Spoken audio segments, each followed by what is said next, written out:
Shalom saudara-saudara yang terkasih dalam Tuhan Yesus Kristus, selamat pagi. Renungan kita pada hari ini diambil dari Yesaya pasal 4. Shalom saudara-saudara yang terkasih dalam Tuhan Yesus Kristus. Renungan kita pada hari ini diambil dari 2 Tawari 22 ayat 1 sampai 9. Judul renungan kita pada hari ini adalah Nasihat Ibu. Ia pun hidup menurut kelakuan keluarga Ahab karena ibunya menasehatinya untuk melakukan yang jahat. Bagi banyak orang, ibu adalah sosok yang sangat istimewa. Besarnya perhatian dan pengorbanan ibu kepada anak-anak tergambar dalam ungkapan kasih ibu sepanjang jalan. Tidak ada ujungnya. Bagi banyak orang, makanan paling enak adalah masakan ibu. Tempat yang paling aman adalah pelukan ibu. Figur ibu dijadikan teladan. Nasihatnya didengarkan dan ditaati. Sayangnya, tidak semua ibu memberi pengaruh yang baik bagi anak-anaknya. Ahazia adalah salah satu raja Yehuda yang memerintah dalam waktu singkat, yakni dalam waktu hanya 1 tahun. Dia adalah anak Yoram, raja Yehuda. Ibunya adalah Atalia. Pengaruh ibunya sangat kuat terhadap Ahazia. Sang ibu mendikte apa yang harus dilakukannya, juga menjadi penasihatnya, termasuk dalam urusan perang. Sayangnya, nasihat-nasihat yang sang ibu justru menjerumuskan Ahazia ke dalam berbagai kejahatan. Sebab Atalia bukanlah seorang yang takut akan Tuhan. Dia mewarisi kejahatan ayahnya dan ibunya, yakni Ahab dan Isabel, raja dan ratu Israel yang terkenal sebagai penyembah berhala. Ahazia pun dilenyapkan bersama dengan keluarga Ahab lainnya, sebagaimana yang sudah Tuhan firmankan. Bagi para ibu-ibu tentunya berlaku untuk para ayah, nasihat juga. Nasihat apa yang telah kita berikan kepada anak-anak kita? Apakah kita mendidik mereka ke jalan Tuhan? Apakah kita mengajar mereka menaati Dia dan mengusahakan kebaikan bagi orang lain? Atau sebaliknya, sadarilah bahwa pengaruh kita amat besar bagi mereka. Kiranya kita mengarahkan mereka ke dalam jalan yang benar. Setiap nasihat yang kita berikan kepada orang lain, hendaklah sejalan dengan firman Tuhan. Itulah nasihat terbaik. Seberapa besar pengaruh keluarga di dalam membentuk karakter seseorang? Nah, kita baca 2 Tawari 22 ayat 1 sampai 9. Lalu penduduk Yerusalem mengangkat Hizkia, anaknya yang bungsu, menjadi raja menggantikan dia. Karena semua anaknya yang lebih tua umurnya telah dibunuh oleh gerombolan yang datang ke tempat perkemahan bersama-sama orang Arab. Dengan demikian, Ahazia, anak Yoram raja Yehuda, menjadi raja. Ahazia berumur 42 tahun pada waktu dia menjadi raja, dan setahun lamanya dia memerintah di Yerusalem. Nama ibunya ialah Atalia, cucu Omri. Dia pun hidup menurut kelakuan keluarga Ahab, karena ibunya menasihatinya untuk melakukan yang jahat. Ia melakukan apa yang jahat di mata Tuhan, sama seperti keluarga Ahab. Sebab sesudah ayahnya mati, mereka menjadi penasihat-penasihatnya yang mencelakakannya. Atas nasihat mereka pula, dia pergi bersama-sama dengan Yoram bin Ahab, raja Israel, untuk berperang melawan Hazael, raja Aram di Ramot Gilead. Tetapi orang-orang Aram melukai Yoram. Kemudian pulanglah dia ke Israel untuk diobati oleh karena luka-luka yang didapatnya di Rama pada waktu dia berperang melawan Hazael, raja Aram. Dan Ahazia, anak Yoram raja Yehuda, pergi menyengkuk Yoram bin Ahab di Israel karena dia sakit.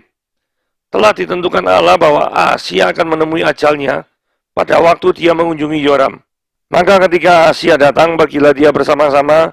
Yoram mendapatkan Yehu, cucu Nimsi yang telah diurapi Tuhan, supaya dialah yang telah menyelamatkan keluarga Ahab. Sementara Yehu melakukan penghukuman atas keluarga Ahab, ia menjumpai pembesar-pembesar Yehuda dan anak-anak saudara-saudara Ahazia yang melayani Ahazia, juga mereka dibunuhnya. Lalu dia mencari Ahazia. Ahazia tertangkap ketika dia bersembunyi di Samaria. Dia dibawa kepada Yehu lalu dibunuh. Tetapi dikuburkan juga, karena kata orang, dia ini cucu Yosafat, yang mencari Tuhan dengan segenap hatinya. Dari keluarga Ahazia, tidak ada lagi yang sanggup memerintah. Saudara, Kalau kita perhatikan baik-baik ya, ini adalah silsilah Ahazia. Supaya kita tidak bingung ya. Nah, dari Daud itu kita pecah dua ya kerajaannya ya. Kerajaannya ada yang namanya Israel Utara dan ada Israel Selatan. Nah, Israel Selatan ini lebih dikenal dengan namanya Kerajaan Yehuda. Sedangkan Israel Utara ini pemberontakan dengan seorang yang bernama Yerobeam.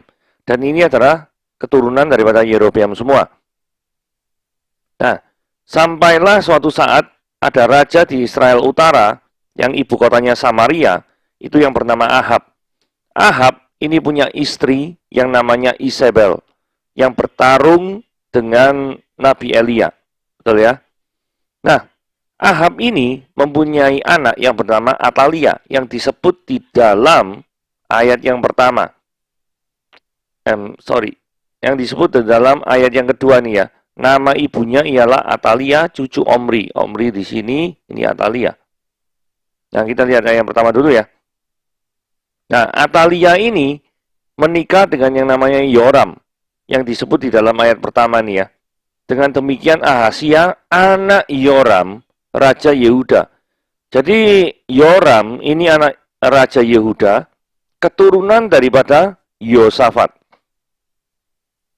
Kalau kita perhatikan baik-baik, tadi kan disebut ya, dia ini cucu Yosafat yang mencari Tuhan dengan segenap hatinya.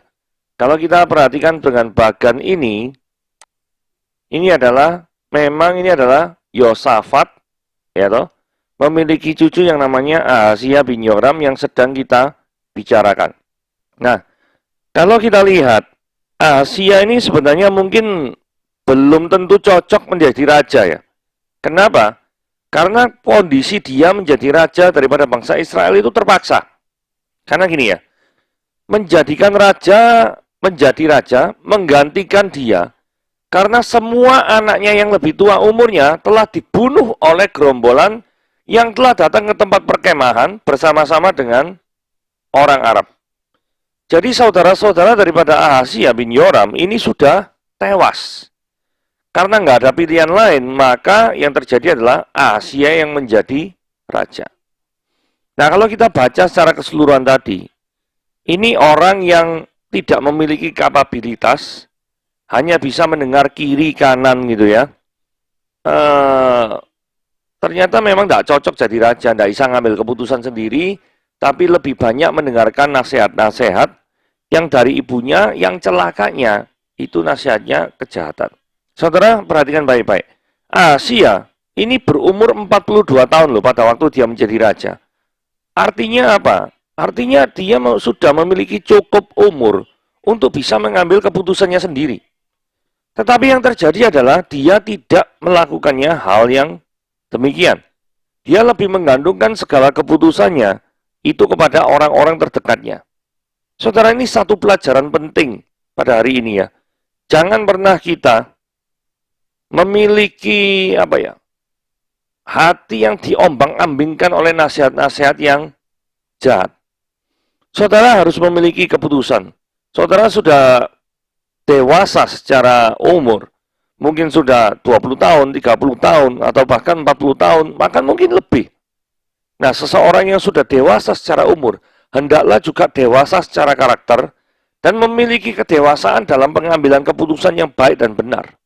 Karena kapabilitasnya yang kurang, cakap ini, dan karakternya yang buruk, maka dia menjadi raja only 1 year. Hanya setahun lamanya dia memerintah di Yerusalem. Saudara, ini penting artinya juga kalau kita aplikasikan dalam dunia kerja juga ya. Kalau seseorang yang duduk dalam posisi tertentu dan dia itu sebenarnya tidak pantas di posisi tersebut, maka durasi waktunya itu biasanya tidak panjang. Karena orang bisa melihat kapabilitas yang dia miliki itu seperti apa. Nah, ini seharusnya 42 tahun, mungkin karena dia itu adalah anak bungsu.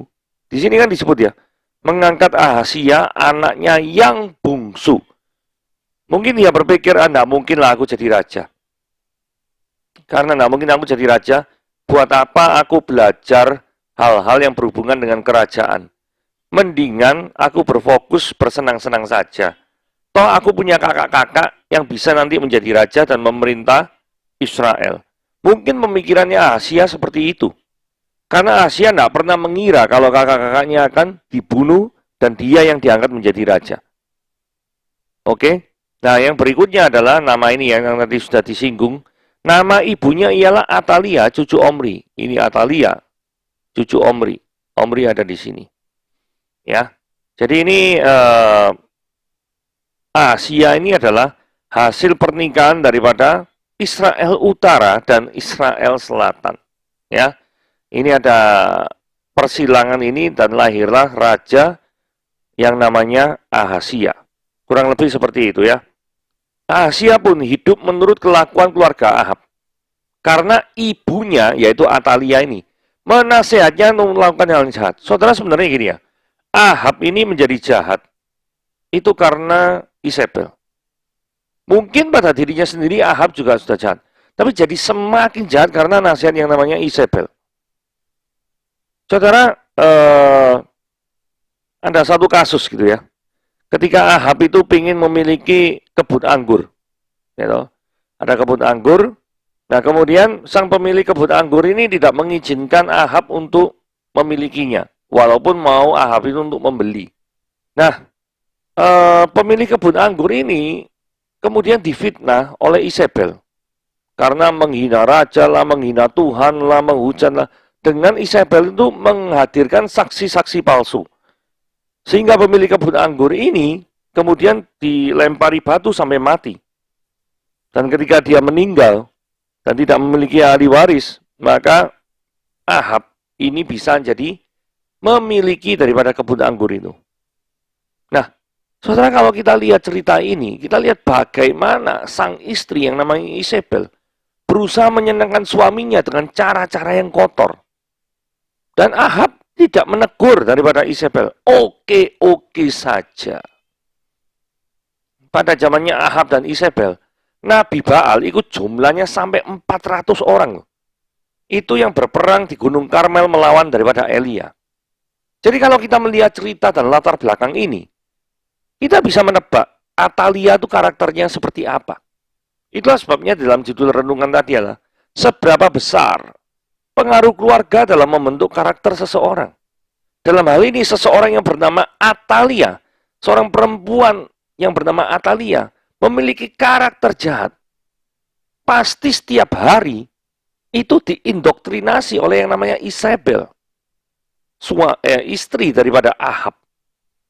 Karena di ayat 3, ibunya, yaitu Atalia ini, yang keturunan daripada Ahab, yang istrinya Isabel, itu menasihatinya melakukan yang jahat. Kenapa? Karena ini keluarga tidak mengenal Tuhan. Sedangkan Yoram, ini keturunan daripada Yosafat. Yosafat ini loh, disebut, saudara kalau perhatikan baik-baik ya, Yosafat, orang yang mencari Tuhan dengan segenap hati. Beda banget gitu loh saudara. Dari sini bisa ditarik kesimpulan satu lagi. Ketika kita melakukan suatu pernikahan yang tidak seimbang, satu dari keturunan yang cinta Tuhan, satu dari keturunan penyembah berhala, walaupun sama-sama Israel, maka yang jadinya adalah anak yang jahat, bukan anak yang baik. Karena seringkali pengaruh kejahatan itu lebih mudah menular daripada pengaruh kebaikan, bukan? Everybody knows about that. Jadi Yoram ini nggak tahu karena pernikahan politik kah? Untuk supaya Israel Utara dan Israel Selatan tidak saling serang? Atau memang benar-benar dia mencintai Atalia? Memang nggak disebutkan. Tetapi poinnya adalah ketika seorang keluarga itu dari latar belakang keluarga yang berbeda, satu cinta Tuhan, satu tidak cinta Tuhan, maka yang terjadi adalah anaknya tidak cinta Tuhan. Berada dalam pengaruh ibunya yang jahat, Atalia. Pengaruh buruk keluarga sang istri. Ia melakukan apa yang jahat di mata Tuhan sama seperti keluarga Ahab. Sebab sesudah ayahnya mati itu maksudnya Yoram meninggal ya. Yoram ini meninggal. Mereka menjadi penasihat-penasihatnya yang mencelakakannya. Mereka itu maksudnya Atalia dan antek-anteknya nih. Dan mereka memiliki keluarga yang dari Ahab ini ya. Nah ini memberikan nasihat yang ngawur-ngawur ini. Atas nasihat mereka pula, Ahazia, pergi bersama Yoram bin Ahab. Jadi Yoram ini ada dua ya. Ada Yoram yang anaknya Yosafat, yaitu papanya Ahazia. Ada Yoram lain yang nggak ada di sini, tapi merupakan keturunan daripada Ahab. Karena ini dikatakan Yoram bin Ahab, keturunan Ahab, Raja Israel. Untuk berperang melawan Hazael, Raja Aram di Ramot Gilead.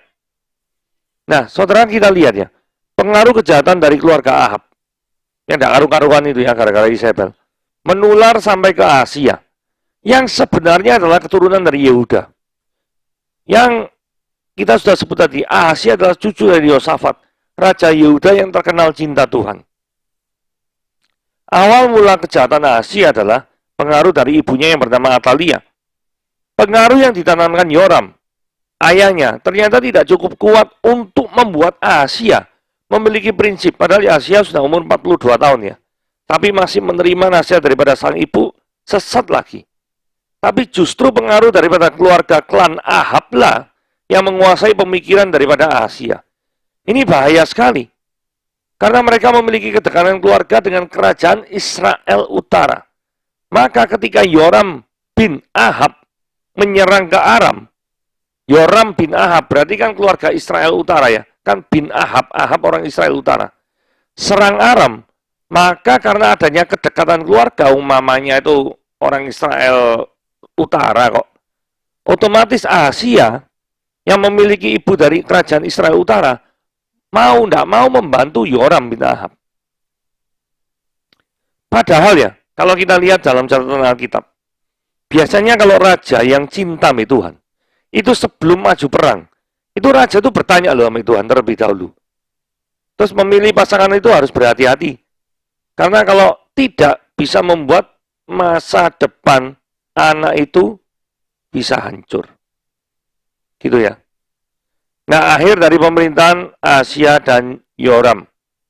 Kemudian pulanglah dia ke Israel untuk diobati karena luka-luka yang didapatnya di Ramah. Pada waktu dia berperang melawan Hazael, Raja Aram. Dan Ahasia, anak Yoram Raja Yehuda, pergi menjenguk Yoram. Nah ini adanya suatu timbal balik ya. Jadi Ahasia, anak Yoram, itu menjenguk daripada Yoram bin Ahab. Perhatian yang diberikan oleh Ahasia ternyata berujung malapetaka. Kenapa? Nanti kita lihat di slide berikutnya. Sakit yang diderita oleh Yoram ini memang menjadi cara bagi Tuhan untuk memusnahkan keduanya pada waktu dan tempat yang sama. Saudara, kalau kita lihat, ada Yehu itu datang. Yehu ini orang yang diurapi Tuhan. Dan dia ada dipakai oleh Tuhan untuk menghapuskan daripada Ahasia dan juga Yoram bin Ahab. Karena kalau kita lihat 1 Raja-Raja 19 ayat 15-16, dikatakan gini ya. Ini firman Tuhan kepada Elia. Firman Tuhan kepadanya, Elia yang maksudnya. Pergilah, kembalilah ke jalanmu melalui padang gurun ke Damsyik, dan setelah engkau sampai, engkau harus mengurapi Hazael menjadi Raja Aram. Tadi kita sudah sebut Hazael, bukan? Juga Yehu, cucu Nimsi, haruslah kau urapi menjadi raja atas Israel. Jadi Yehu ini nanti akan menggantikan daripada klannya Ahasia. Dan Elisa bin Safat dari Abel Mehola harus kau urapi menjadi nabi menggantikan engkau. Ini disebabkan karena Elia itu memiliki rasa takut yang luar biasa terhadap Isabel. Saudara bayangkan ya, nabi sekelas Elia itu sampai takut terhadap Isabel. Berarti Isabel itu sangat licik, kejam, sadis mungkin ya. Kok bisa-bisanya gitu ya. Ahab itu menikah dengan seorang perempuan iblis yang nantinya akan mencelakakan daripada Ahasia. Maka siapa yang terluput dari pedang Hazael akan dibunuh oleh Yehu, dan siapa yang terluput dari pedang Yehu akan dibunuh oleh Elisa. Dan dalam kasus ini, Ahasia dan Yoram bin Ahab tidak luput dari pedang Yehu. Ayat 18, aku akan meninggalkan 7.000 orang Israel, yakni semua orang yang tidak sujud menyembah Baal, dan yang mulutnya tidak mencium dia. Ayat ini kenapa kok penting? Karena ini kan firman Tuhan kepada Elia yang merasa dirinya itu sendirian. Hanya dia sendirian yang menyembah kepada Yahweh yang benar. Tetapi Tuhan sendiri mengatakan, tidak, itu tidak benar. Ada 7.000 orang Israel yang tidak menyembah kepada Baal gitu loh. Engkau tidak sendiri. You are not alone. Gitu ya. Nah, ayat 9. Lalu Yehu mencari Ahasia. Ternyata Ahasia itu lari sampai ke Samaria. Samaria kan tahu ya, ibu kotanya daripada Israel Utara. Padahal Ahasia ini adalah rajanya Israel Selatan. Raja Israel Selatan ini sampai ngungsi ke Israel Utara karena takut sama Yehu. Lalu akhirnya singkat cerita Yehu ketemu sama Ahasia dan Ahasia dibunuh. Dan orang tetap menghormati daripada Ahasia karena tagline ini ya. Dia ini cucu Yosafat yang mencari Tuhan dengan segenap hati. Saudara, Yosafat ini memiliki nama yang sangat baik. Dia benar-benar mencintai Tuhan. Tetapi kecintaannya kepada Tuhan itu disalah mengertikan, disalahgunakan oleh keturunan-keturunannya. Berawal dari Yoram yang mau ngambil istri daripada Atalia. Saudara, saya yakin Yoram, anak daripada Yosafat ini menerima didikan dari Yosafat dengan benar. Tetapi karena satu dan lain hal, dia menikah dengan Atalia, yang ibu yang jahat ini memberikan pengaruh buruk terhadap keluarganya. Jadi saudara, di sini kita lihat suatu keluarga yang memiliki nama baik, tapi dirusak oleh perilaku yang buruk akibat dari salah asuhan dan penanaman pendidikan yang kurang mendalam. Jadi tidak menanamkan pendidikan karakter yang baik. Karakternya itu sangat buruk. Pokoknya pengen haus akan kekuasaan. Orang yang tidak senang akan dia disingkirkan. Itu pendidikan yang diterima oleh Ahasia dari pengaruh ibunya Atalia. Jadi perhatikan baik-baik ya. Masa muda merupakan masa pembentukan. Di mana para orang tua harus benar-benar menanamkan nilai-nilai yang luhur. Dan membangun, serta tidak mengajarkan kepada anak-anaknya nilai-nilai yang negatif, yang kontraproduktif. Dan poin yang kedua adalah, hati-hatilah dalam memilih pasangan. Karena background daripada pasanganmu, itu akan menentukan masa depan daripada anak yang engkau lahirkan. Tuhan Yesus memberkati.